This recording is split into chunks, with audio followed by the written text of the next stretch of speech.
What is going on YouTube? This has a gold here on a Formula 1 2012 video. In this video we'll talk about what happened at the Indian Grand Prix a few minutes ago. And basically who did well, who failed, who did average, who impressed, who's getting drives for next year, etc. We'll be driving as the Red Bull Sebastian Vettel starting P7 around India as we go to track. So, the Indian Grand Prix. Well, to be honest, it's a typical Sebastian Vettel race if you want. He led from start to finish. I mean, he's led every lap. He's matched Ayrton Senna's record of over 200 consecutive laps led. And this all started from Singapore when Lewis Hamilton crashed out because of a gearbox. Basically, this gameplay starting P7. I hope you enjoyed the gameplay. It's been done live with the commentary. So Sebastian Vettel on pole and taking the win. That was a pretty exciting battle for second place. It was between Fernando Alonso and Mark Webber. I mean, Mark Webber probably would have kept second place, but he had a curse problem about 3/4 of the way through the race. So he had to basically he had nothing to defend with going down the straight that we're on to now. Well, Fernando Alonso at the start had a really good 7th gear on his car, and he basically made 3 wide between him and the 2 McLarens at exactly this point in the actual Grand Prix.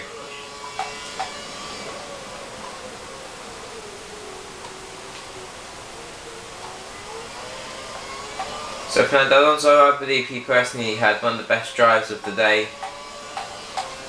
because he managed to get past the Red Bull of Mark Webber, which everyone seems to be struggling to do this season, well, especially at the end of the season.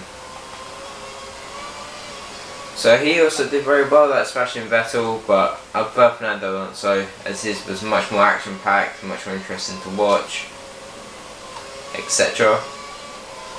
And behind Alonso on the podium was of course Mark Webber, who basically, he was probably set for second place until he had a KERS issue, as I said, which almost ended up losing his podium place to Hamilton, as Hamilton was gaining him like a second and a half a lap. Yes, I think they've separated by about 7/10 or something. Some really small margin as we go slightly away. And behind Mark Webber on the podium was Lewis Hamilton. He had a strong drive considering at the start of the race he had an absolutely terrible car. The McLaren had no top speed at all. This way he needed to occurs down the straight, which is Mark Webber couldn't do to defend off Fernando Alonso. So after Hamilton, there was Button. He had a pretty average drive. He had nowhere near as good a car as Lewis Hamilton, despite Hamilton having a really bad car. So it was a pretty boring race for Jenson Button. Behind Button you had Massa and Raikkonen. Raikkonen, I could probably bet if we had to draw a picture of the Ferrari back wing off by heart. I believe he was behind it for near enough the entire Grand Prix, apart from he went for a pit stop.